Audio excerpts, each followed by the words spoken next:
যুদ্ধবিরতি শেষ, তেহরানের অনুরোধে আলোচনা চালিয়ে যেতে রাজি ওয়াশিংটন। ট্রাম্পের দাবি নাকচ করল ইরান। সমঝোতা ভঙ্গ হলে কঠোর জবাবের হুঁশিয়ারি। 2 দশকের বেশি সময় পর ফিলিস্তিনে আইনসভা নির্বাচনের ঘোষণা। 28 নভেম্বর ভোট গ্রহণ। হামাসের 2 কমান্ডারকে হত্যার দাবি ইসরায়েলের। পশ্চিম তীরে দখলদারদের তাণ্ডব। ইউক্রেনের রুশ বিমান হামলায় নিহত 4, আহত 9। রাশিয়ায় আঘাত হানতে বিশেষ কমান্ড গঠনের ঘোষণা জেলেনস্কির। যুদ্ধ বন্ধে চীনা হস্তক্ষেপের আহ্বান মার্কিন সিনেটরের। শক্তিশালী টাইফুন বাভি ঘিরে চীনে ব্যাপক প্রস্তুতি। উপকূলে হাজার হাজার নৌযানের নিরাপদ আশ্রয়। তাইওয়ানে বন্ধ শিক্ষা প্রতিষ্ঠান, বাতিল শতাধিক ফ্লাইট। জাপানেও সতর্কতা জারি।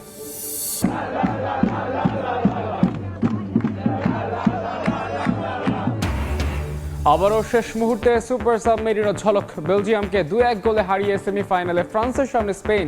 থিবো কোর্তোয়ার ইনজুরিতে স্বপ্নভঙ্গ রেড ডেভিলদের।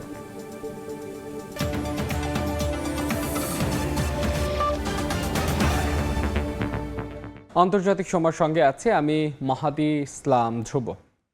যুক্তরাষ্ট্রের প্রেসিডেন্ট ডোনাল্ড ট্রাম্প দাবি করেছেন, তেহরানের অনুরোধে আবারও আলোচনায় বসতে রাজি হয়েছে ওয়াশিংটন। তবে যুদ্ধবিরতি শেষ।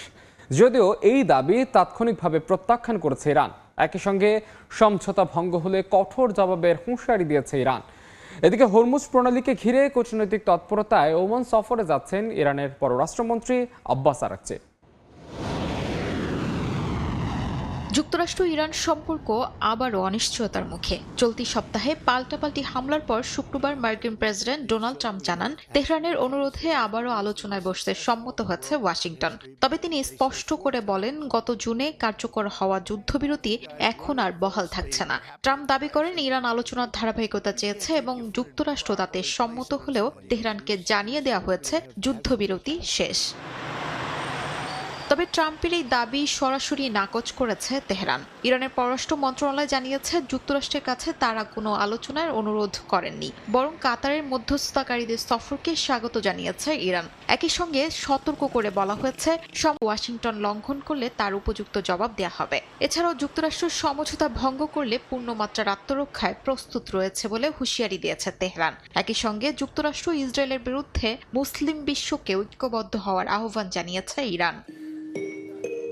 শুক্রবার জাতিসংঘ নিরাপত্তা পরিষদে ইরানের পারমাণবিক কর্মসূচি ও নিষেধাজ্ঞা নিয়ে বৈঠকে উত্তেজনা না বাড়িয়ে কূটনৈতিক সংলাপ অব্যাহত রাখার উপর জোর দিয়েছে সদস্য দেশগুলো। প্রতিনিধিদের মতে, গত মাসে স্বাক্ষরিত যুক্তরাষ্ট্র ইরান সমঝোতা স্মারকই উত্তেজনা প্রশমিত করা এবং পরবর্তী আলোচনার সবচেয়ে কার্যকর ভিত্তি হতে পারে।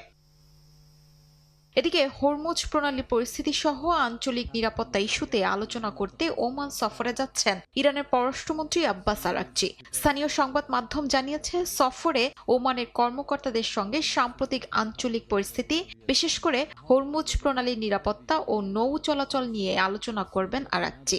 বিশ্লেষকদের মতে, হরমুজ প্রণালী এখনও ইরানের সবচেয়ে বড় কৌশলগত চাপের হাতিয়ার। অন্যদিকে যুক্তরাষ্ট্র চায় কোনো শর্ত ছাড়াই আন্তর্জাতিক জাহাজ চলাচল স্বাভাবিক থাকুক।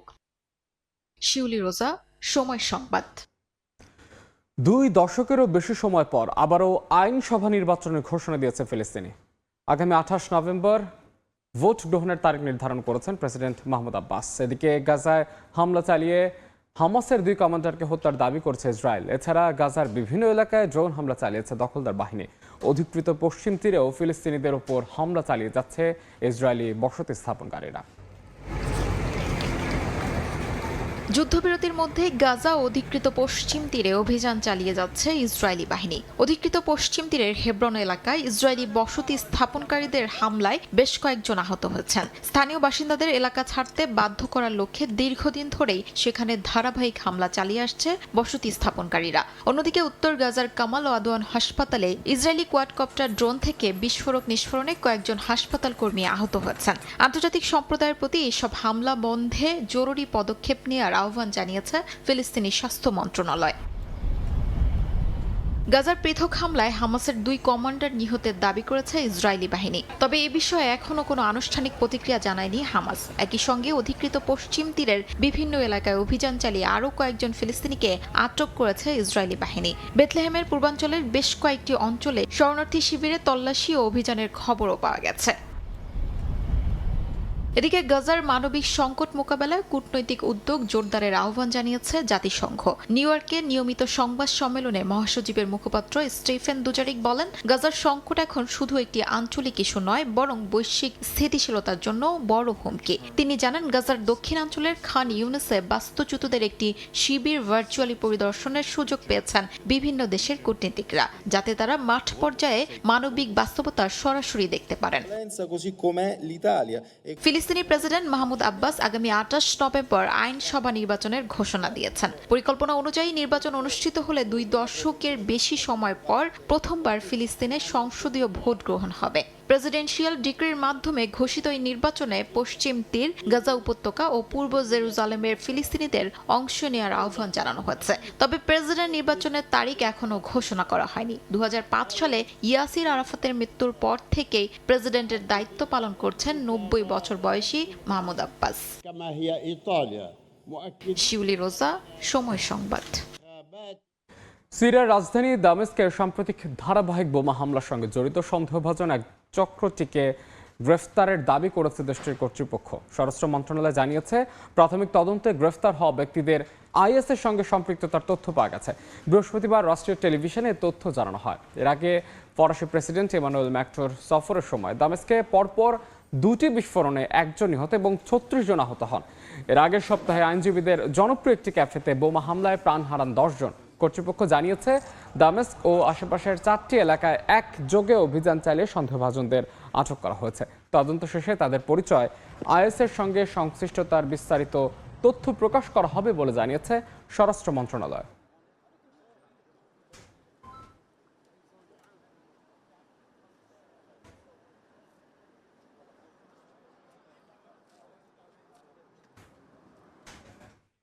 ইউক্রেনে আবারও বিমান হামলা চালিয়েছে রুশ বাহিনী। এতে অন্তত 4 জন নিহত ও 9 জন আহত হয়েছেন। এদিকে রাশিয়ার অভ্যন্তরে গুরুত্বপূর্ণ লক্ষ্যবস্তুতে হামলার জন্য বিশেষ কমান্ড গঠনের ঘোষণা দিয়েছেন প্রেসিডেন্ট ভলোদিমির জেলেনস্কি। যুদ্ধ বন্ধে চীনের ভূমিকাকে সবচেয়ে গুরুত্বপূর্ণ বলে মন্তব্য করেছেন মার্কিন সিনেটর লিন্ডসে গ্রাহাম।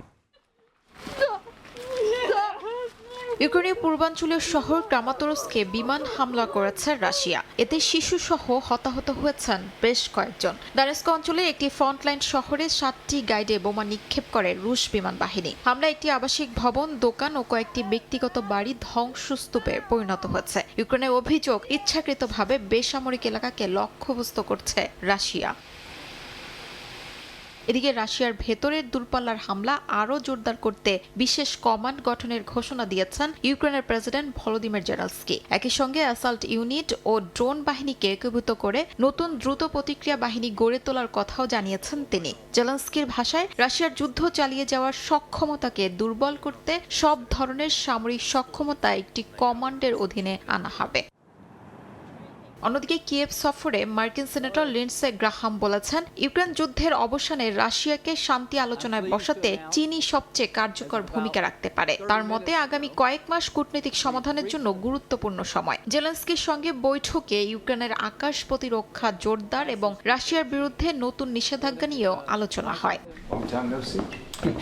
বৈঠকে গ্রাহাম বলেন, প্রেসিডেন্ট ভলোদিমির পুতিন এখনও শান্তি আলোচনায় প্রস্তুত নন। তবে ইউক্রেনের সামরিক সক্ষমতা বাড়ানো, রাশিয়ার উপর কঠোর নিষেধাজ্ঞা আরোপ এবং বেইজিংকে মস্কোর উপর চাপ প্রয়োগে রাজি করানো গেলে যুদ্ধের অবসানের পথ তৈরি হতে পারে। তার দাবি, রাশিয়ার বিরুদ্ধে দীর্ঘদিন ধরে প্রস্তাবিত নিষেধাজ্ঞা বিলের প্রতি এখন ট্রাম্প প্রশাসনেরও সমর্থন রয়েছে। শিউলি রোজা, সময় সংবাদ। শক্তিশালী টাইফুন বাভি ঘিরে চীন, তাইওয়ান ও জাপানে জারি করা হয়েছে সর্বোচ্চ সতর্কতা। চীনের পূর্বাঞ্চলীয় উপকূলের দিকে ধেয়ে আসা টাইফুনটির কারণে হাজার হাজার নৌযা নিরাপদে আশ্রয় নেওয়া হয়েছে। তাইওয়ানে বন্ধ ঘোষণা করা হয়েছে স্কুল, কলেজ ও সরকারি অফিস। বাতিল করা হয়েছে শতাধিক ফ্লাইট। পূর্ব চীনের দিকে দ্রুত এগিয়ে আসছে শক্তিশালী টাইফুন বাবি। উপকূলে আঘাত হানার আশঙ্কায় ফুজিয়ান ও জেজিয়াং প্রদেশে ব্যাপক প্রস্তুতি নেওয়া হয়েছে। ফুজিয়ানের নিংদো শহরে 34,000-এর বেশি মাছ ধরার নৌকা ও পণ্যবাহী জাহাজ নিরাপদ স্থানে সরিয়ে নেওয়া হয়। একই সঙ্গে সামুদ্রিক খামারে কর্মরত প্রায় 11,000 শ্রমিককে ফিরিয়ে আনা হয়েছে। জেজিংয়ের ওয়েনলিং উপকূলে ইতিমধ্যেই উত্তাল হয়ে উঠছে সমুদ্র। প্রায় 4 মিটার উঁচু ব্রেক ওয়াটার টোপকে ঢেউ আছড়ে পড়ছে উপকূলে। 1000-এর বেশি মাছ ধরার নৌকা নিরাপদ বন্দরে আশ্রয় নিয়েছে।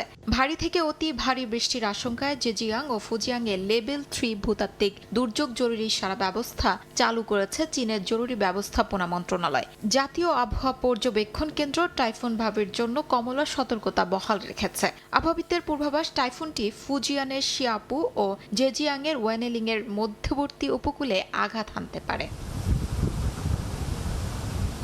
অন্যদিকে টাইফুনটির বাইরের অংশের প্রভাবে উত্তর তাইওয়ানে শুরু হয়েছে প্রবল বাতাস ও ভারী বর্ষণ। ঘন্টায় 162 কিলোমিটার বেগে তাইওয়ানের উত্তর দিক অতিক্রম করবে বলে জানিয়েছে আবহাওয়া দফতর। সতর্কতামূলক ব্যবস্থা হিসেবে রাজধানী তাইপেতে স্কুল, কলেজ ও সরকারি অফিস বন্ধ রাখা হয়েছে। একই সঙ্গে শনিবার পর্যন্ত জাপান, হংকং সহ বিভিন্ন আন্তর্জাতিক গন্তব্যের বহু ফ্লাইট বাতিল করা হয়। আবহাওয়াবিদদের আশঙ্কা, টাইফুনটি চীনে আঘাত হানার আগে আরও শক্তিশালী হতে পারে। শিউলি রোজা, সময় সংবাদ। এদিকে ভারতের উত্তরাঞ্চলে টানা ভারী বৃষ্টিতে জনজীবন বিপর্যস্ত হয়ে পড়েছে। বিভিন্ন এলাকায় গাছ উপড়ে পড়া ও দেয়াল ধসের ঘটনা ঘটেছে। আগামী 2 দিন আরও ভারী বৃষ্টির পূর্বাভাস দিয়েছে আবহাওয়া অধিদপ্তর। শুক্রবার থেকে ভারতের উত্তরাখণ্ড, উত্তরপ্রদেশ সহ উত্তরাঞ্চলের বিভিন্ন এলাকায় শুরু হওয়া ভারী বৃষ্টিতে নদ নদীর পানি দ্রুত বাড়ছে। গঙ্গার পানি বিপদসীমার দিকে ধাবিত হয়। ঋষিকেশ শহরে নদীতে গভীরে না নামতে এবং তীর্থযাত্রীদের গোসল থেকে বিরত থাকতে সতর্ক করেছে সংশ্লিষ্ট কর্তৃপক্ষ। একই সঙ্গে উত্তরাখণ্ডে আগামী 48 ঘন্টার জন্য অরেঞ্জ অ্যালার্ট জারি করা হয়েছে। পানি জমতে দেখা যায় কলকাতার বিভিন্ন স্থানেও। এদিকে নয়ডায় প্রবল বৃষ্টিতে একটি দেয়ালের অংশ ধসে কয়েকটি গাড়ি ক্ষতিগ্রস্ত হয়েছে। বিভিন্ন শহরে গাছ উপড়ে সড়ক অবরুদ্ধ হওয়ায় জনজীবন ও যান চলাচলে বিঘ্ন সৃষ্টি হয়েছে।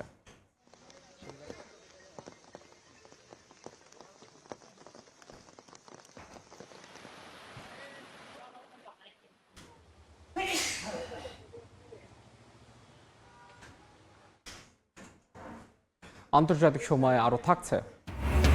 পাকিস্তানের খাইবার পাখতুনখোয়ায় পুলিশের যৌথ অভিযান, গোলাগুলিতে নিহত 4 সন্ত্রাসী। কমান্ডার জাহিদ গ্রুপের সদস্য দাবি নিরাপত্তা বাহিনীর।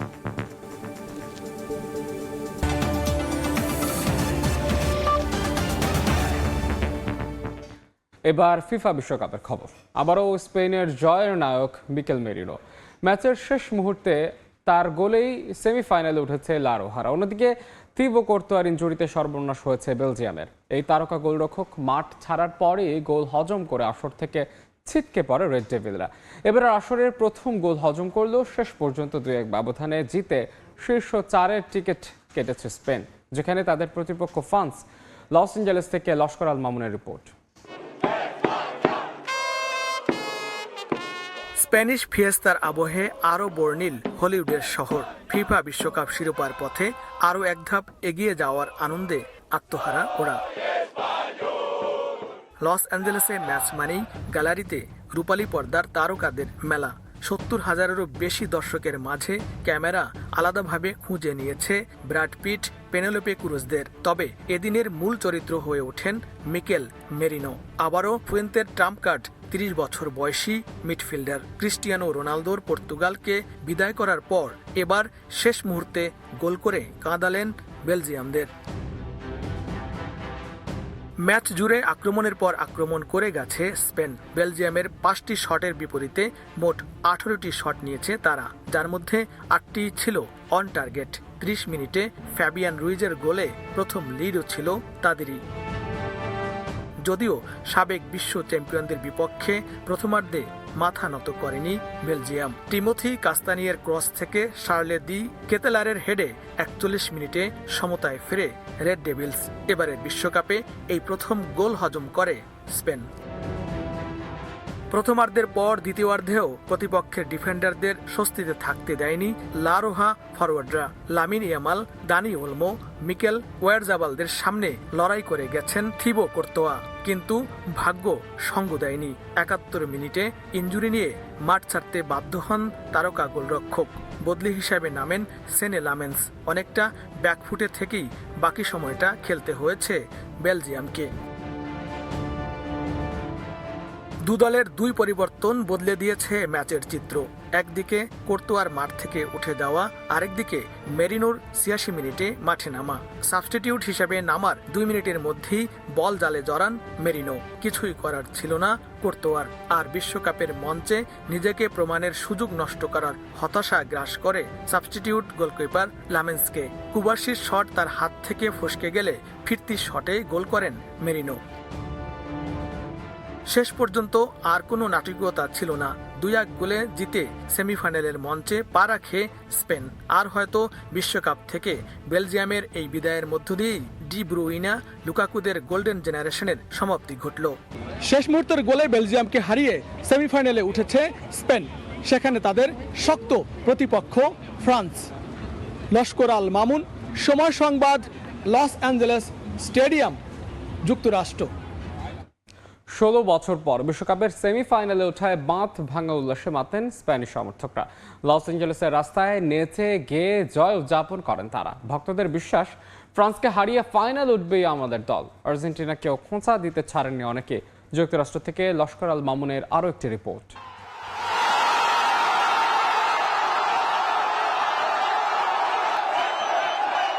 লস অ্যাঞ্জেলেস থেকে মাদ্রিদ কিংবা বার্সেলোনা, ম্যাচের শেষ বাঁশি বাজার সঙ্গে সঙ্গেই সমর্থকদের গগনবিদারী আওয়াজ। ১৬ বছর আর ৪ বিশ্বকাপের অপেক্ষা। আবারও ফিফা বিশ্বকাপের সেমিফাইনালে স্পেন।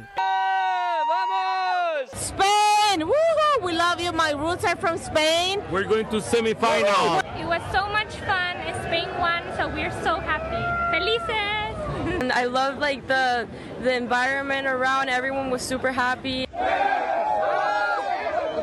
২০১০ সালে জাভি, ইনিয়েস্তা, ক্যাসিয়াস, রামোস, পুয়োলদের কল্যাণে শিরোপা জয়ের স্বাদ পেয়েছিল স্প্যানিশরা। এরপরের গল্প ছিল কেবলই ব্যর্থতার। ২০১৪তে গ্রুপ পর্ব আর ১৮ ও ২২-এ রাউন্ড অফ 16 থেকে বিদায় নিয়েছিল তারা। যদিও এবারের চিত্রটা ভিন্ন। Lamine Yamal, Nico Williams, Rodri, Pedri, Mikel মেরিনোরা ২ বছর আগেই জিতেছেন ইউরো চ্যাম্পিয়নশিপ। বিশ্বকাপের মঞ্চেও এই দলটার উপর অগাধ আস্থা সমর্থকদের। Spain is going to the finals, and it's penalty for Argentina. They always do what they do. You know, Lamine Yamal always the best. So we just watched Spain. They were incredible. Lamine Yamal. I think they're very talented. Their passing's clean. They have amazing defense and goalie. প্রবাসী বাংলাদেশি কিংবা বাংলাদেশ থেকে যাওয়া ভক্ত সমর্থকরাও বেলজিয়ামের বিপক্ষে স্পেনের পারফরমেন্সে মুগ্ধ। ইউরোপের দুটা শক্তিশালী দেশ স্পেন এবং বেলজিয়াম। সবচেয়ে বড় কথা হলো যে মাঠের পরিবেশ। একদিন আমাদের দেশ বাংলাদেশও এরকম উৎসব মুখর পরিবেশে ফুটবল খেলাগুলো হবে। খুব ভালো খেলছে স্পেন, আশা করি এবার স্পেন ওয়ার্ল্ড কাপ নেবে। এদিকে স্প্যানিশদের উচ্ছ্বাসের দিনে একরাশ হতাশা নিয়ে মাঠ ছেড়েছেন বেলজিয়ান ভক্তরা। বিশ্বের সবচেয়ে ব্যয়বহুল ও বিলাসবহুল এই সোফাই স্টেডিয়ামে বেলজিয়াম ও স্পেনের মধ্যকার কোয়ার্টার ফাইনালের ম্যাচের মধ্য দিয়ে শেষ হয়েছে এই স্টেডিয়ামের এবারের বিশ্বকাপের আয়োজন। লস্কর আল মামুন, সময় সংবাদ, লস অ্যাঞ্জেলেস সোফাই স্টেডিয়াম, যুক্তরাষ্ট্র। পাকিস্তানের খাইবার পাখতুনখোয়ায় যৌথ অভিযানে ৪ সন্ত্রাসী নিহত হয়েছে। আহত প্রদেশটির কারাক ও কোহাট জেলার সীমান্তবর্তী খাত্তাক ড্যাম এলাকায় এই ঘটনা ঘটে। এক বিবৃতিতে পুলিশ জানায়, গোয়েন্দা তথ্যের ভিত্তিতে শুক্রবার ভোরে এক অভিযান পরিচালনার সময় সশস্ত্র ব্যক্তিরা পুলিশকে লক্ষ্য করে গুলি চালালে উভয় পক্ষের মধ্যে গোলাগুলি হয়। পরে ৪ সন্ত্রাসী প্রাণ হারান। নিহতরা কমান্ডার জাহিদ গ্রুপের সদস্য বলে জানায় নিরাপত্তা বাহিনীরা। ঘটনাস্থলে ঘিরে তল্লাশি চালানো হচ্ছে। নিহতদের পরিচয় সংশ্লিষ্টতা যাচাইয়েরও কাজ চলছে বলে জানিয়েছে পুলিশ। এদিকে অভিযানের প্রশংসা করেছেন পাকিস্তানের স্বরাষ্ট্রমন্ত্রী মহসিন নাকভি। সন্ত্রাস বিরোধী অভিযান অব্যাহত থাকবে বলে জানিয়েছে পুলিশ।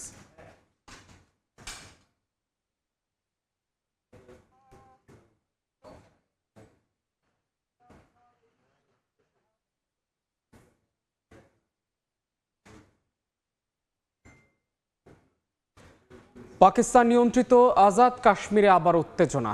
৩৮ দফা দাবি মেনে নিতে ইসলামাবাদকে ৪৮ ঘন্টার আলটিমেটাম দিয়েছে Jammu Kashmir joint Awami action committee JAAC. দাবি না মানলে চূড়ান্ত আন্দোলনের হুঁশিয়ারি দিয়েছে সংগঠনটি।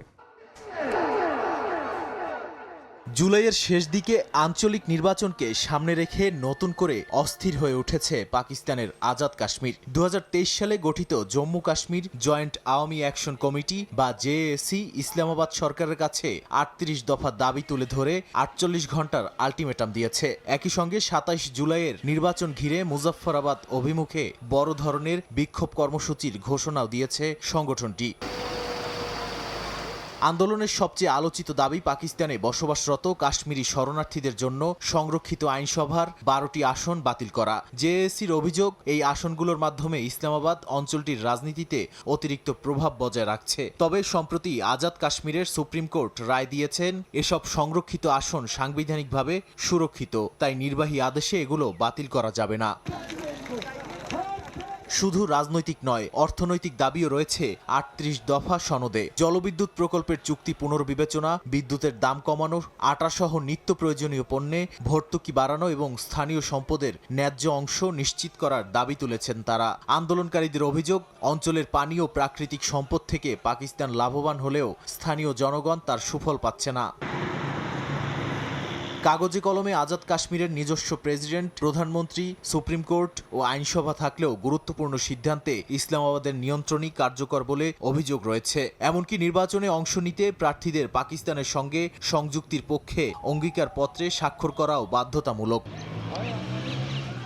অর্থনৈতিক সংকটও বাড়ছে। বিভিন্ন গবেষণা অনুযায়ী অঞ্চলটির বেশিরভাগ মানুষ কৃষি ও পশুপালনের উপর নির্ভরশীল হলেও খাদ্য নিরাপত্তাহীনতায় ভুগছে বিপুল সংখ্যক পরিবার। স্বাস্থ্যসেবার অবস্থাও উদ্বেগজনক। এরই মধ্যে রাজনৈতিক কর্মীদের গ্রেপ্তার ও নিরাপত্তা অভিযান ঘিরে উত্তেজনা আরও বেড়েছে বলে অভিযোগ উঠেছে।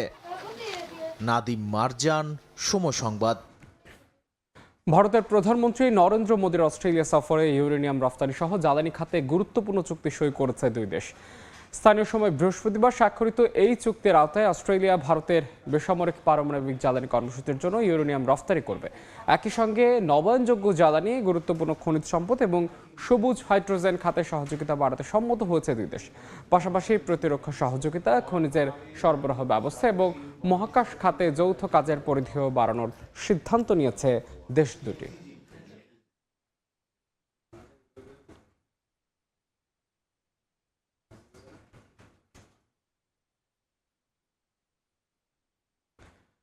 আন্তর্জাতিক সময়ে আরও থাকছে। ইউরোপ জুড়ে চোখ রাঙাচ্ছে দাবানল। স্পেনে 32,000 হেক্টর এলাকা পুড়ে ছাই। গ্রিস ও সাইপ্রাসে আগুন নিয়ন্ত্রণে হিমশিম খাচ্ছেন দমকল কর্মীরা। ভয়াবহতা বাড়ার সতর্কতা।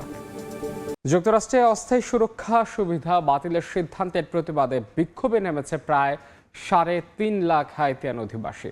স্থানীয় সময় বৃহস্পতিবার নিউ ইয়র্কে এই সমাবেশ আয়োজন করা হয়। জনপ্রতিনিধি ও অধিকার কর্মীরা বলেন, টেম্পোরারি প্রোটেক্টেড স্ট্যাটাস বা টিপিএস বাতিল হলে শুধু হাইতিয়ান পরিবারই নয়, যুক্তরাষ্ট্রের বিভিন্ন শিল্প খাতেও বড় ধরনের কর্মী সংকটে পড়বে। তাদের অভিযোগ, এই সিদ্ধান্ত মানবিক বাস্তবতা ও হাইতিয়ানদের অবদানকে উপেক্ষা করছে। অভিবাসী সুরক্ষা সম্পর্কিত বিভিন্ন প্ল্যাকার্ড হাতে সমাবেশে যোগ দেন বিক্ষোভকারীরা। হাইতির বর্তমান পরিস্থিতি এখনো নিরাপদ নয় বলে উল্লেখ করেন বক্তারা। টিপিএস বাতিল না করে হাইতিয়ান অভিবাসীদের যুক্তরাষ্ট্রে বৈধভাবে বসবাস ও কাজ করার সুযোগ অব্যাহত রাখার আহ্বান জানান তারা।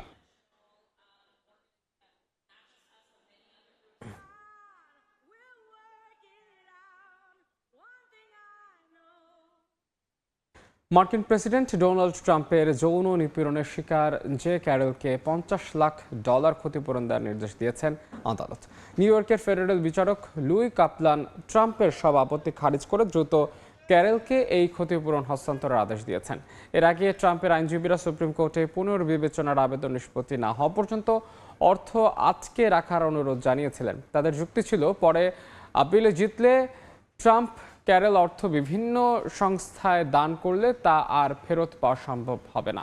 তবে আদালত সেই আবেদন নাকচ করে দিয়েছে।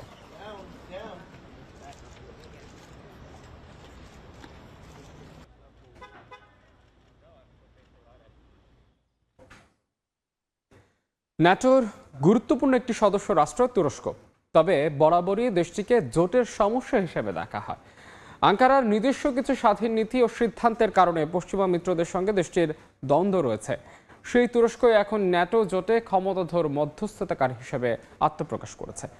রাশিয়া ইউক্রেন যুদ্ধ থেকে শুরু করে সিরিয়া প্রশ্নে পশ্চিমাদের ভরসা এখন আঙ্কারা। বিশ্লেষকরা বলছেন পশ্চিমা জোটের জন্য তুরস্ককে আর উপেক্ষা করা সম্ভব নয়।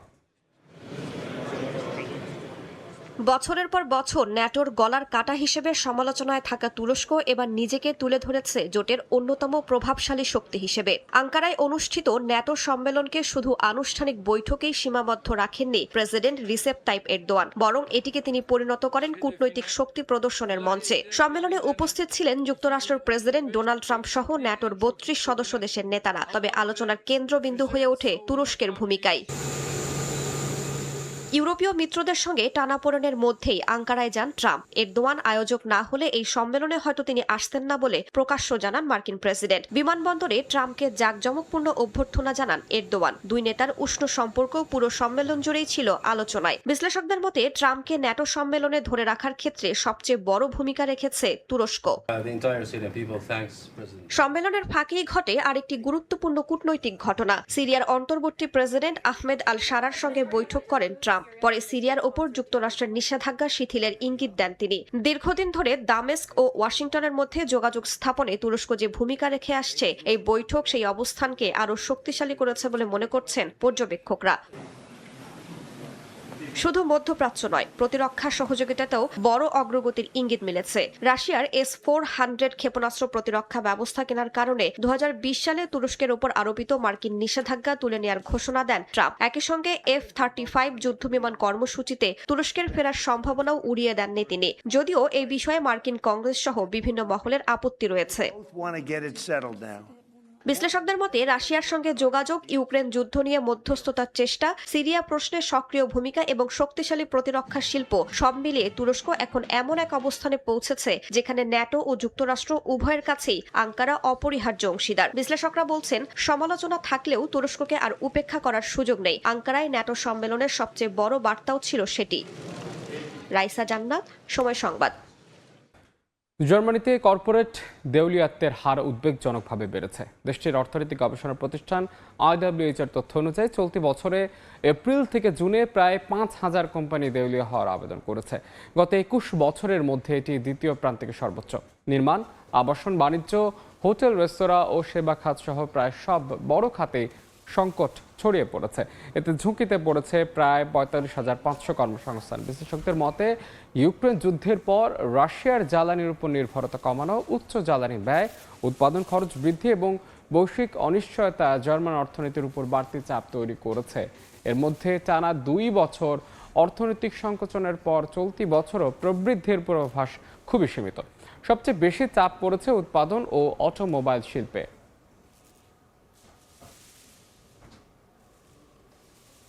আন্তর্জাতিক সময়, ইবোলা আক্রান্ত হয়ে একদিনই প্রাণ হারিয়েছেন বাবা মা। তাই ছোট ভাই বোনের দায়িত্ব এখন 18 বছর বয়সী লাজোয় কাহিন্দোর কাঁধে। কঙ্গোয় ইবোলা পরিস্থিতিতে মানবিক সংকট তীব্র হয়েছে। দেশটির সরকারি তথ্য অনুযায়ী কঙ্গোয় 1,500-এর বেশি ইবোলা আক্রান্ত হয়ে শনাক্ত হয়েছেন। প্রাণ হারিয়েছেন 500-র বেশি মানুষ। বাবা মায়ের কবরের পাশে ছোট বোনের হাত ধরে এভাবেই দাঁড়িয়ে আছেন কঙ্গোর বাসিন্দা লাজোই কাহিন্দো। কথা বলতে গিয়ে নিজেকে সামলে নিলেও আটকে রাখতে পারেননি চোখের জল। কয়েকদিন আগেই ইবোলা ভাইরাসে একই দিনে মারা গেছেন তার বাবা ও মা। লাজোই জানান, প্রথমে তার মায়ের শারীরিক অবস্থার দ্রুত অবনতি হয়, পরে অসুস্থ হয়ে পড়েন বাবাও। প্রতিবেশীদের পরামর্শে দুজনকে হাসপাতালে নেওয়া হয়, তবে পরদিন দুজনেই মারা যান। শোকের ভারে ভেঙে পড়লেও থেমে থাকার সুযোগ নেই। ছোট 2 ভাই বোনের দেখাশোনার দায়িত্ব তুলে নেন নিজের কাঁধে। 3 জনেরই আশ্রয় মিলেছে চাচার পরিবারে। ভাই বোনদের মুখের দিকে তাকালেই নতুন করে শক্তি পান বলে জানান লাজোই।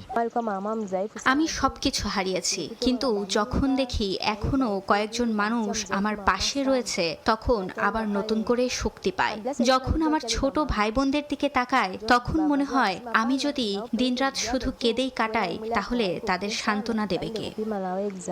চলতি বছরের মে মাসে বিশ্ব স্বাস্থ্য সংস্থা কঙ্গোতে নতুন ইবোলা প্রাদুর্ভাব ঘোষণা করে। নিরাপত্তা সংকট, স্বাস্থ্যসেবায় সীমিত প্রবেশাধিকার এবং জনসচেতনতার অভাব পরিস্থিতিকে আরও জটিল করে তুলেছে। সরকারি তথ্য অনুযায়ী দেশটিতে এরই মাঝে 1,500-এর বেশি ইবোলা সংক্রমণ শনাক্ত হয়েছে। প্রাণ হারিয়েছেন 5 শতাধিক মানুষ। বরকতুল্লাহ, সময় সংবাদ। ইউরোপ জুড়ে ভয়াবহ রূপ নিচ্ছে দাবানল। স্পেনে এরই মধ্যে প্রাণহানি বেড়ে দাঁড়িয়েছে 12 জনে। নিখোঁজ রয়েছেন অন্তত 23 জন।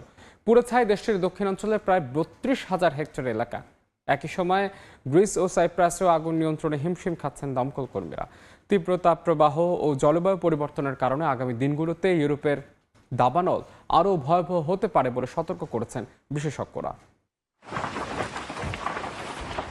ইউরোপ জুড়ে নতুন আতঙ্কের নাম দাবানল। একের পর এক ভয়াবহ আগুন ছড়িয়ে পড়ছে ইউরোপের বিভিন্ন দেশে। স্পেনের দক্ষিণাঞ্চলের আলমেরিয়ায় বেশ কয়েকজনের মৃত্যু হয়েছে, নিখোঁজ রয়েছেন অনেকে। লস গায়ার্দোস এলাকায় আগুন দ্রুত ছড়িয়ে পড়ে মুহূর্তেই গ্রাস করে ফেলছে বাড়িঘর, কৃষিজমি ও ফলের বাগান। এরই মধ্যে অঞ্চলটির ৩,০০০-এর বেশি হেক্টর এলাকা পুড়ে ছাই হয়ে গেছে। আগুন নিয়ন্ত্রণে শত শত দমকল কর্মী ও হেলিকপ্টার কাজ করলেও প্রবল বাতাসের কারণে পরিস্থিতি আরও জটিল হয়ে উঠছে। শুধু স্পেন নয়, গ্রিসেও দাবানল নিয়ন্ত্রণে হিমশিম খাচ্ছেন দমকল কর্মীরা। থেসালোনিকির কাছে একটি পুনর্ব্যবহারযোগ্য বর্জ্য কারখানায় আগুন লাগার পর ছড়িয়ে পড়েছে বিষাক্ত ধোঁয়া।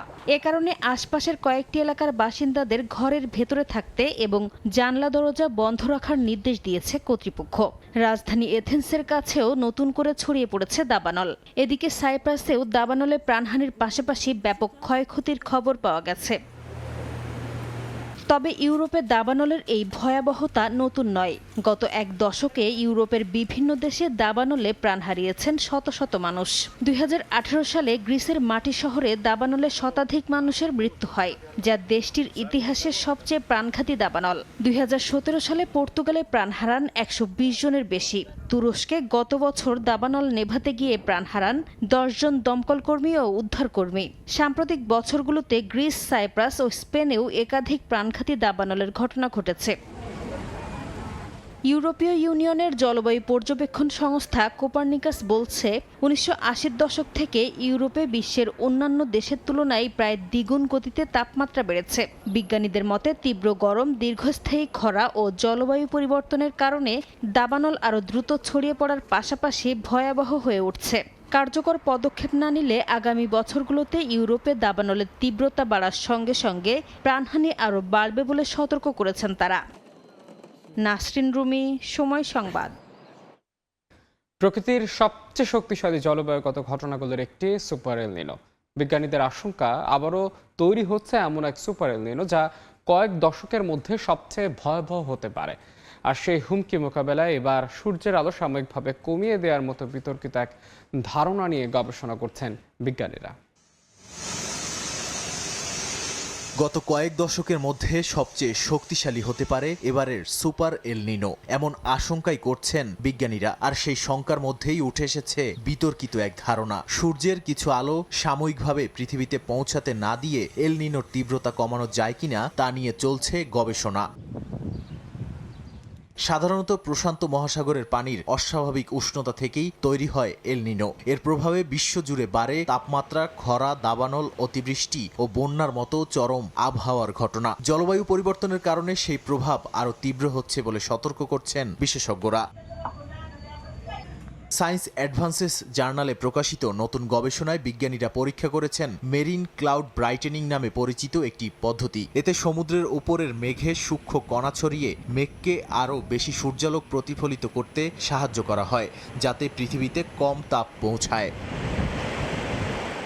বাস্তবে এমন পরীক্ষা না চালিয়ে 2019-20 সালে অস্ট্রেলিয়ার ভয়াবহ দাবানলের ধোঁয়া থেকে তৈরি হওয়া প্রাকৃতিক পরিস্থিতির তথ্য ব্যবহার করেছেন গবেষকরা। তাদের জলবায়ু মডেল বলছে, সঠিক সময়ে এই প্রযুক্তি প্রয়োগ করা গেলে শক্তিশালী এল নিনোর প্রভাব প্রায় 40% পর্যন্ত কমানো সম্ভব হতে পারে।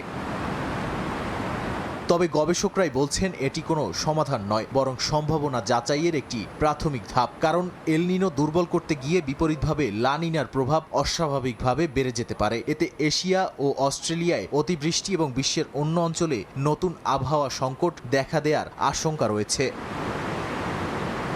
এছাড়া এই প্রযুক্তি বাস্তবায়নের মতো সক্ষম যন্ত্রপাতিও এখনও তৈরি হয়নি। এর সঙ্গে রয়েছে পরিবেশগত, রাজনৈতিক ও নৈতিক নানা প্রশ্ন। তাই বিজ্ঞানীদের মতে সুপার এল নিনোর ক্ষতি কমানোর উপায় হিসেবে বিষয়টি আরও গভীর গবেষণার দাবি রাখে। তবে জলবায়ু পরিবর্তন মোকাবিলায় গ্রিন হাউস গ্যাস কমানোর বিকল্প এটি নয়। নাদিম মারজান, সময় সংবাদ। আন্তর্জাতিক সময়। The new York time daily news সহ বেশ কয়েকটি মার্কিন সংবাদ মাধ্যম ওপেন এআইয়ের বিরুদ্ধে শাস্তিমূলক ব্যবস্থা নিতে আদালতে আবেদন করেছে। স্থানীয় সময় বৃহস্পতিবার ম্যানহাটনের একটি ফেডারেল আদালতে এই আবেদন করা হয়। সেখানে অভিযোগ করা হয় সংবাদ মাধ্যমের কপিরাইট সুরক্ষিত কন্টেন্ট চ্যাটজিপিটি কিভাবে ব্যবহার করেছে তার রেকর্ড প্রকাশ না করে ওপেন এআই প্রতিবন্ধকতার পথ বেছে নিয়েছে। মামলার অভিযোগে ওপেন এআই ও তাদের ব্যবসায়িক অংশীদার মাইক্রোসফট সংবাদ মাধ্যমের লাখ লাখ প্রতিবেদন ব্যবহার করে এআই প্রযুক্তি তৈরি করেছে।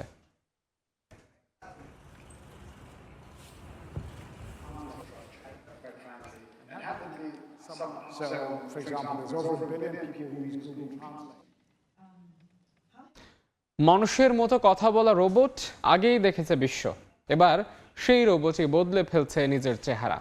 মুহূর্তে কখনো ডোনাল্ড ট্রাম্প, কখনো মার্ক জাকারবার্গ, আবার কখনো বা বারাক ওবামার মুখ ফুটে উঠছে একটি হিউম্যানয়েড রোবটের মুখে। সুইজারল্যান্ডের জেনেভায় আয়োজিত এআই ফর গুড গ্লোবাল সামিটে সবচেয়ে বেশি নজর কেড়েছে এই রোবটটি। এক মুহূর্ত আগেই ছিল সাধারণ একটি রোবট, চোখের পলকেই হয়ে গেল ডোনাল্ড ট্রাম্প। আবার কয়েক সেকেন্ডের মধ্যেই সেই মুখে ফুটে উঠল মার্ক জাকারবার্গের চেহারা, এরপরই বারাক ওবামা। যেন মুহূর্তেই বদলে যাচ্ছে পরিচয়, বদলে যাচ্ছে চেহারা, কিন্তু বদলাচ্ছে না একটি বিষয়, সে মানুষ নয় বরং একটি রোবট। জেনেভা ভিত্তিক স্টার্টআপ আরবি ল্যাবসের তৈরি রবার্ট দ্য রোবটের মুখ আসলে একটি ডিজিটাল স্ক্রিন। সেখানে মুহূর্তেই ভেসে ওঠে ভিন্ন ভিন্ন মানুষের মুখ, সেখানে ফুটিয়ে তুলতে পারে হাসি, বিস্ময় কিংবা নানান ধরনের অভিব্যক্তিও। নির্মাতাদের দাবি, বাস্তব মানুষের হুবহু প্রতিরূপ তৈরি তাদের উদ্দেশ্য নয়, বরং স্পষ্টভাবে রোবটের পরিচয় রেখেই ডিজিটাল মুখের মাধ্যমে আরও প্রাণবন্ত যোগাযোগ নিশ্চিত করাই লক্ষ্য।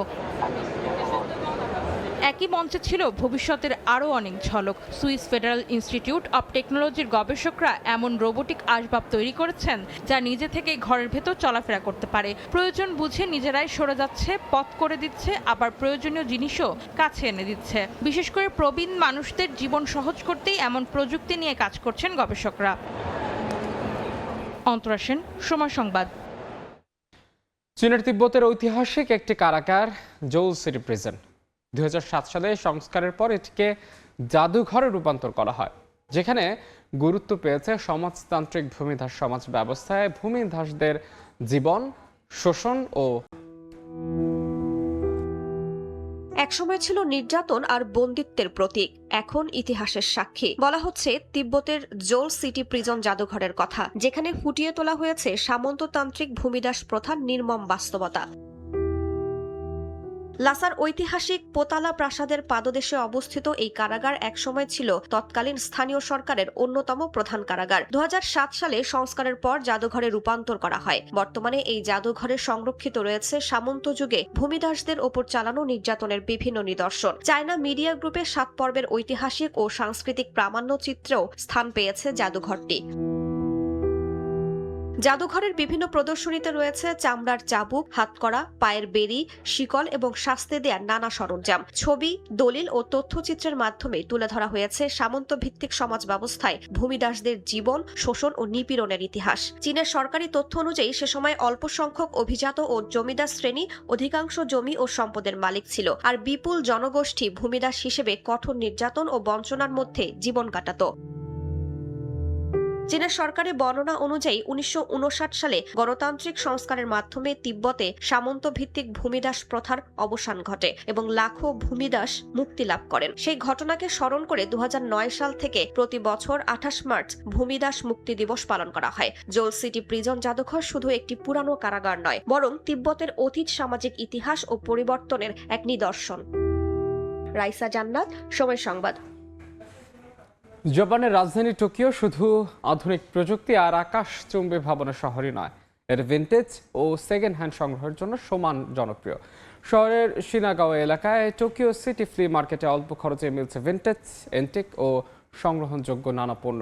স্থানীয়দের পাশাপাশি বিদেশি পর্যটকদের কাছেও এটি হয়ে উঠেছে আকর্ষণীয় কেনাকাটার গন্তব্য। জাপান থেকে বিস্তারিত জানাচ্ছেন শাকিল মাহমুদ।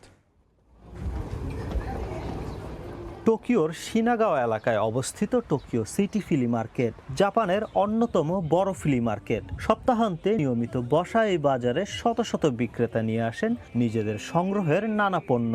ভিনটেজ পোশাক, অ্যান্টিক সামগ্রী, পুরনো আসবাব, বই, খেলনা থেকে শুরু করে দৈনন্দিন ব্যবহারের নানা পণ্য সবই পাওয়া যায় এক জায়গায়। তাই সপ্তাহের ছুটির দিনে বিপুল সংখ্যক স্থানীয় ও বিদেশি দর্শনার্থী এখানে ভিড় করেন। অ্যানিমে প্রেমীদের জন্য টোকিওর ফ্লি মার্কেট যেন এক স্বর্গরাজ্য।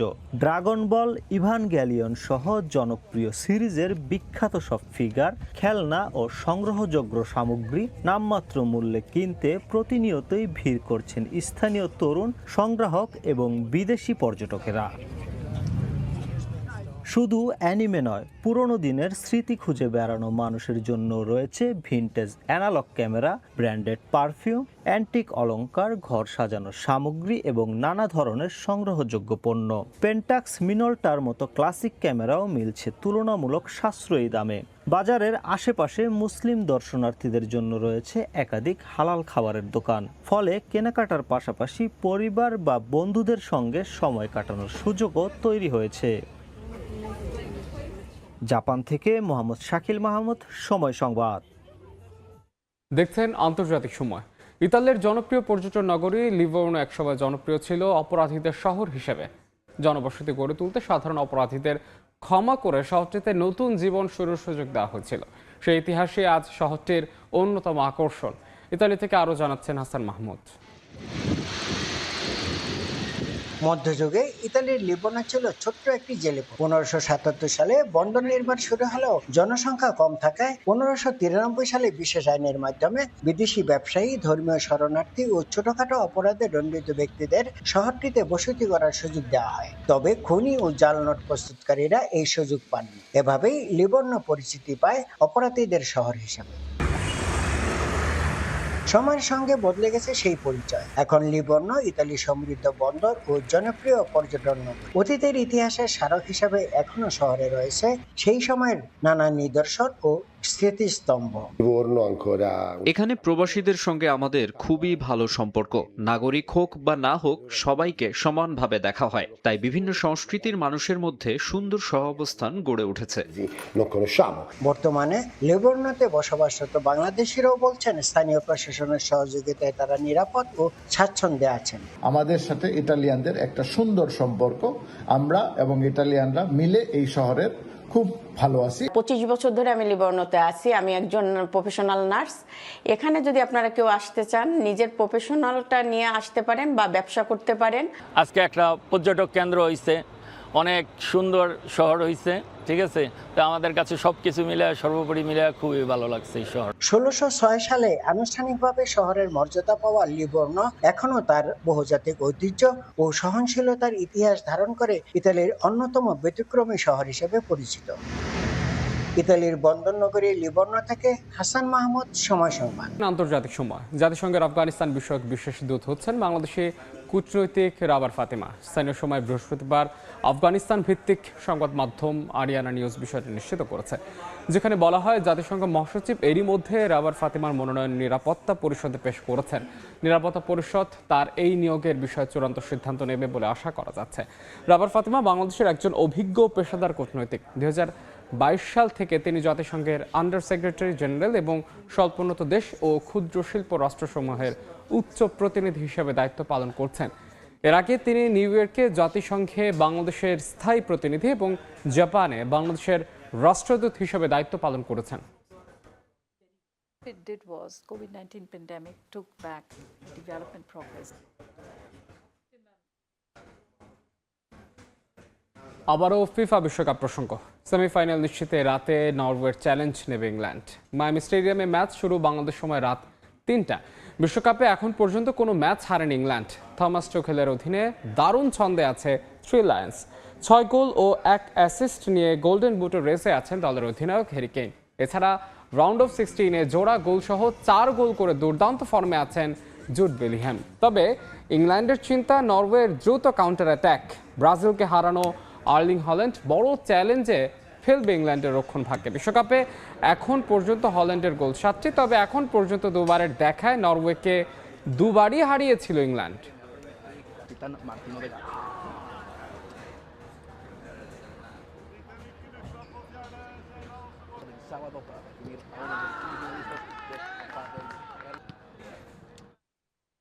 ফাইনাল সামনে রেখে অনুশীলন শুরু করেছে আর্জেন্টিনা। মিশর ম্যাচে হওয়া সমালোচনায় কান দিচ্ছে না আলবিসেলেস্তারা। প্র্যাকটিস গ্রাউন্ডে এলেও অনুশীলন করেনি লিওনেল মেসি সহ মিশর ম্যাচে খেলা একাদশ দলের ফুটবলাররা। আর্জেন্টিনার অনুশীলন নিয়ে যুক্তরাষ্ট্র থেকে আরও জানাচ্ছেন সহকর্মী এস.এম. ইকবাল। সমালোচনা সবাই নিতে পারে না। আর্জেন্টিনা হয়তোবা বিশ্বকাপের কোয়ার্টার ফাইনালে উঠে গেছে, কিন্তু যে প্রক্রিয়ার মধ্য দিয়ে উঠে গেছে সেটা নিয়ে বিতর্ক হয়েছে বিস্তর। শুধুমাত্র সোশ্যাল মিডিয়া কেন্দ্রিক নয়, বিশ্বের বেশ কিছু নামি দামি গণমাধ্যমও কিন্তু সমালোচনা করেছে। লিওনেল স্ক্যালোনিকে যখন প্রশ্ন করা হয়েছিল এসব সমালোচনা নিয়ে, তিনি কিন্তু উড়িয়ে দিয়েছেন। গণমাধ্যমে বা সোশ্যাল মিডিয়ায় বিশ্বকাপে আর্জেন্টিনাকে ঘিরে যেসব বিতর্ক তৈরি হচ্ছে সেগুলোকে তিনি আসলে পাত্তা দিচ্ছেন না বা সেগুলি তিনি গায়ে মাখাচ্ছেন না। এমনকি তার ফুটবলাররাও যে এগুলির বাইরে রয়েছে সেটা তিনি মোটামুটি নিশ্চিত করেছেন। তারপরেও অবচেতন মনে কোনো কিছু যদি ফুটবলারদের মস্তিষ্কে ঢুকে যায়, সেটা যে তাদের মাঠের পারফরমেন্সে কিছুটা হলেও বাধাগ্রস্ত বা প্রভাব বিস্তার করতে পারে। হাই ইন্টেন্স একটা ম্যাচের পর যেই ম্যাচটা মোটামুটি নির্ধারণ করে দিয়েছিল হয়তোবা তারা বিশ্বকাপ থেকে ছিটকে যাচ্ছে, একেবারে লাস্ট মোমেন্টে বাউন্স ব্যাক করে আসার পর তারা যেমন ফিজিক্যালি যেমন স্ট্রাগল করতে হয়েছে বা অনেক স্টেমিনা খরচ করতে হয়েছে, একইভাবে মেন্টাল স্ট্রেসটাও কিন্তু দুর্দান্তভাবে গিয়েছে। তাই পরের দিনের অনুশীলনে দলের গুরুত্বপূর্ণ ফুটবলারদের বিশ্রামে রেখেছিলেন লিওনেল স্ক্যালোনি। লিওনেল মেসি থেকে শুরু করে রদ্রিগো ডি পল, কুতি রোমেরো, এনজো ফার্নান্দেসকে আমরা দেখেছি সাইড বেঞ্চে বসে থাকতে, বাট দলের যে বাকি সদস্য যারা ছিলেন তারা কিন্তু ঠিকই অনুশীলন করেছেন এবং সেই অনুশীলনটা গণমাধ্যমের জন্য উন্মুক্ত ছিল। মজার বিষয় হচ্ছে আর্জেন্টিনা যখন তাদের স্ট্র্যাটেজি সেট করছে নেক্সট ম্যাচ অর্থাৎ সুইজারল্যান্ডের বিপক্ষে, অনুশীলনটা কিন্তু তারা ক্লোজ ডোর করেছে। আর্জেন্টিনার এবারের বিশ্বকাপে সবচেয়ে দুর্বল দুটি জায়গা হচ্ছে তাদের উইং, রাইট উইং এবং লেফট উইং। লেফট উইং কিছুটা কাজ করলেও রাইট উইং কিন্তু মোটামুটি একেবারে নিষ্প্রভ ছিল শুরুর দিক থেকে। আর্জেন্টিনা তাদের গেম প্ল্যানটা সেট করেছে সেন্টার দিয়ে, যেখানে লিওনেল মেসি স্কোর করেছেন, তাকে বলের যোগান দেওয়া হয়েছে। কিন্তু মিশর কিন্তু এই জায়গায় আর্জেন্টিনাকে আটকে দিয়েছিল। মিশরের ফরমেশন এবং সুইজারল্যান্ডের ফরমেশন অনেকটা সেম, অর্থাৎ 4-2-3-1 যে ফরমেশনটা বা লো ব্লক করা, মিডফিল্ড থেকে ফুটবলাররা নিচে নেমে এসে ডিফেন্সের শক্তি বৃদ্ধি করা, মোটামুটি এমন একটা স্ট্র্যাটেজি নিয়েই তারা আর্জেন্টিনার বিপক্ষে মাঠে নামতে পারে। স্বস্তির খবর দিচ্ছি, দলে যে ছোটখাটো ইনজুরির সমস্যা ছিল সেই ইনজুরির সমস্যা আপাতত নাই, কেননা সুইজারল্যান্ডের বিপক্ষেও কানসাসে তাদের কঠিন পরীক্ষার যে সম্মুখীন হতে হচ্ছে এটা নিঃসন্দেহে বলা যায়। আর সেটার জন্যই লিওনেল স্ক্যালোনি শেষ মুহূর্তে তার ট্যাকটিক্সে যে বাজিটা তিনি দেখিয়েছেন, যে চমকটা তিনি দেখিয়েছেন, নিশ্চয়ই এমন চমক নেই সুইজারল্যান্ডের বিপক্ষেও মাঠে নামার প্রস্তুতি নিচ্ছে আর্জেন্টিনা, এটা আপাতত বলাই যায়। এস.এম. ইকবাল, সময় সংবাদ, যুক্তরাষ্ট্র। আন্তর্জাতিক সময়ের শীর্ষ সংবাদ জানিয়ে দিচ্ছি আরও একবার। যুদ্ধবিরতি শেষ, তেহরানের অনুরোধে আলোচনা চালিয়ে যেতে রাজি ওয়াশিংটন। ট্রাম্পের দাবি নাকচ করল ইরান, সমঝোতা ভঙ্গ হলে কঠোর জবাবের হুঁশিয়ারি। 2 দশকের বেশি সময় পর ফিলিস্তিনে আইনসভা নির্বাচনের ঘোষণা, 28 নভেম্বর ভোট গ্রহণ। হামাসের 2 কমান্ডারকে হত্যার দাবি ইসরায়েলের, পশ্চিম তীরে দখলদারদের তাণ্ডব।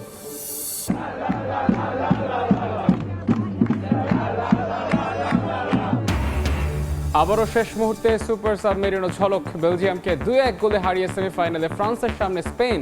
তিবো কোর্তোয়ার ইনজুরিতে স্বপ্নভঙ্গ রেড ডেভিলদের।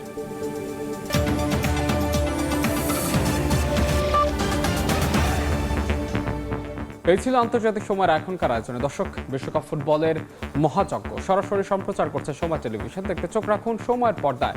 এরপর 10টার সময় সংবাদ নিয়ে সঙ্গে থাকবেন সহকর্মী তাজমিলা খান। ধন্যবাদ ধ্রুব। 10টার সময় সংবাদ নিয়ে আসছে কিছুক্ষণ পর, সঙ্গে থাকুন সময়ের।